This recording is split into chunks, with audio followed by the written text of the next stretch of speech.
1973, c'est la mort de Picasso, de Jean-Pierre Melville, de Tolkien et de Fernand Reynaud. Je pense que plus personne ne sait qui est Fernand Reynaud. C'était un peu le comique des années 60, le Coluche des années 60, 70 oui. Un peu.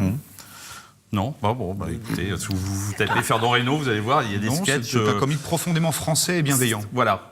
Ce qui devient rare. Bienveillant. Français et bienveillant, voilà. C'est un comique qui devient rare. Mais c'est un Fernand Reynaud qui ne se ferait pas virer comme texte par ces histoires, parce que c'est...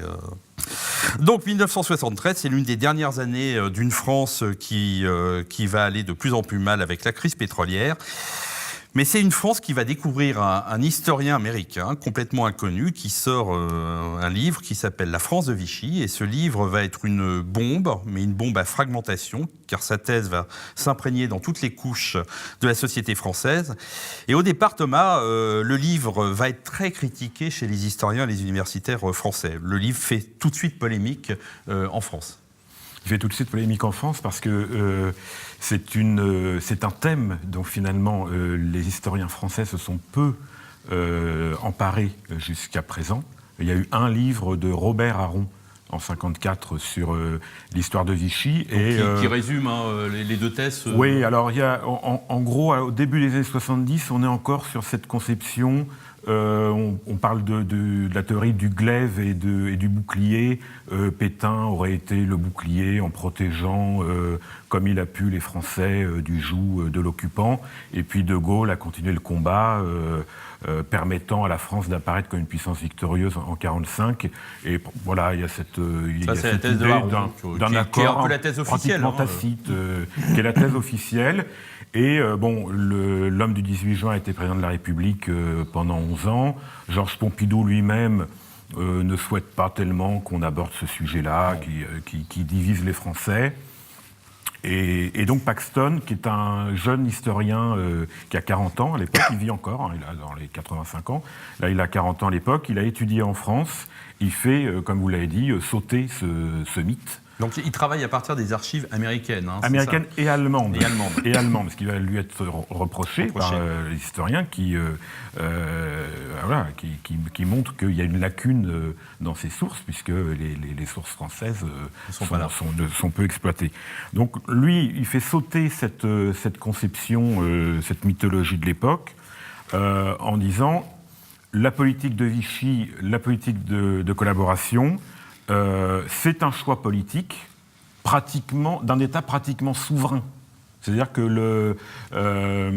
le pétainisme met en place un choix de société qui découle lui-même de l'avant-guerre, des débats, d'un antisémitisme montant, en faisant la généalogie depuis l'affaire Dreyfus en particulier.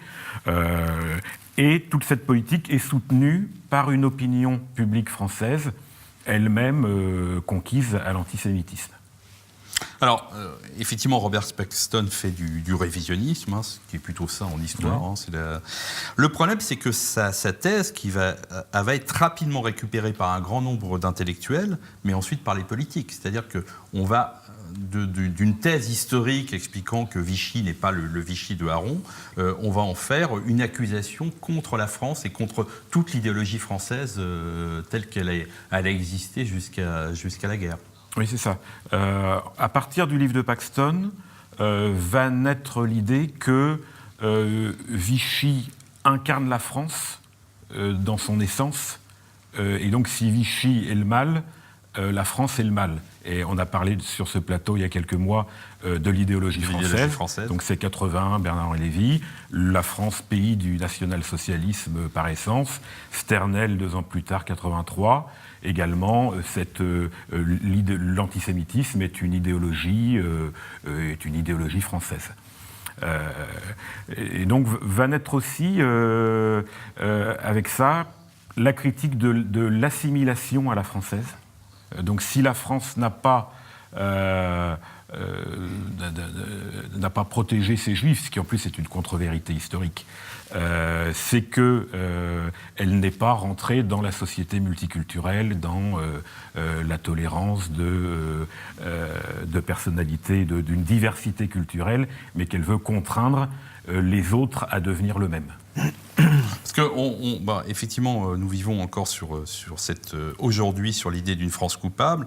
Et cette idée-là, coupable à cause de Vichy, la France va être aussi coupable en Algérie. On va venir aujourd'hui sur l'époque de l'esclavage. On parle aujourd'hui de l'époque de Colbert. En gros, intellectuellement, c'est sans fin. Cette histoire-là. Et c'est à partir de Paxton qu'on aura cette façon de voir la France à travers l'histoire. Et donc de déconsidérer le roman national, une certaine histoire héroïque, et jusqu'à considérer que finalement tout ce qui est bon en France ou en Europe vient de l'extérieur. Dernière publication en date sur l'histoire mondiale de la France. Tout ce qui est bon vient de l'étranger. Et pour nous améliorer, on doit se défaire de ce qu'on est et toujours mieux accueillir l'autre et la personne de l'autre. Ludovic, Christophe, un mot sur Paxton ? Ouais. Paxton, combien de divisions Paxton ? Quel joli nom, Paxton, quel joli nom de général américain. Paxton, c'est vrai que ça fait général américain. Paxton, sauf que en fait, Paxton n'a pas fait la guerre, mais aucun membre de sa famille non plus. Hein. C'est pas eux qui ont fait le débarquement de Provence ou de Normandie. C'est plutôt les pauvres d'Arkansas et les nègres de la Nouvelle-Orléans.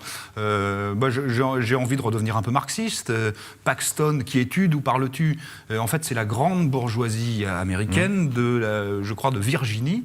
Il a grandi en Virginie, dans une petite ville qui se trouve être un centre militaire, une académie militaire de l'État. Donc, en fait, c'est un grand bourgeois de Virginie qui a passé toute sa vie avec des militaires américains et qui a fait ses études. Il a été un peu effectivement en France, Thomas, qui a fait ses études à Oxford et à Cambridge. On imagine bien que la France du général de Gaulle, de Gabin et du saucisson, c'est pas sa passion quand même.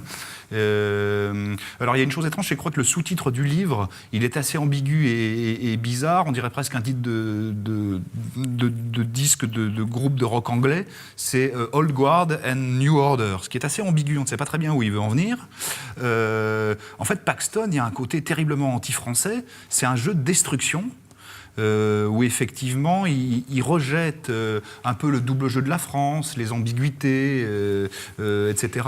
Je crois que quelqu'un comme Marc Ferraud a été assez critique à son égard. Il a dit qu'il y avait des approximations, des sources un peu biaisées. Et ce qui est intéressant vraiment, c'est l'époque. On est, vous dites 73 ? C'est 73, ouais. Alors 73, en fait, ses études, ses recherches et sa rédaction, en fait, ça correspond à la mort du grand homme. Ça correspond à la mort de Gaulle. Subitement, De Gaulle, le grand homme empêcheur de tourner en rond des Américains, l'emmerdeur, non aligné, il n'est plus là. Dansons sur le cadavre, la France est une pourriture, les Français sont des nazis avant les nazis, des génocidaires avant les génocidaires. Voilà, donc il y a un côté chez Paxton qui est, j'exagère un peu parce que c'est un homme sérieux. Voilà. Et une autre chose sur l'époque, c'est que De Gaulle meurt, mais c'est la guerre du Vietnam. Et c'est l'obsession, même chez Paxton, il en parle souvent, c'est la fin de la guerre du Vietnam. Saigon chute 2 ans après, et là on est dans le fantasme américain, le cauchemar américain qui est l'échec et la défaite, avec la mauvaise conscience de l'impérialisme américain, et encore une fois, ce cauchemar américain qui est la défaite, l'Amérique qui perd la guerre. Là, parler de la France, au fond, c'est bien pratique. Voilà, on va terminer. Juste une question, Thomas, pour terminer. Pierre Laborie, qui remet en cause une partie du travail de Paxton, l'historien, dit le problème aujourd'hui, c'est qu'en France, c'est une vache sacrée, on ne peut plus rien dire. Historiquement, c'est la thèse de Paxton qui a gagné. Oui, il a été quand même bien remis en cause sur des contre-vérités factuelles. Par exemple, le poids de l'occupation allemande des effectifs de l'armée, puisqu'on a l'impression dans le livre pour lui les Allemands ne sont pas là, il n'y a que des vieux soldats. Il n'y a pas d'occupants. Et juste un dernier mot, parce qu'on s'intéresse beaucoup dans cette émission aussi à la culture populaire. 73, c'est la 7e compagnie, le film. Donc cette armée ridicule de petits soldats qui pensent à rentrer chez eux, qui remplace la grande vadrouille de 66 de Gérard Houry, où on a ces Français, justement, incarnés par Bourvil et Funès, qui deviennent des héros malgré eux, Malgré eux. sont voilà, mais qui rentrent dans une forme de résistance dans cette conception de l'époque.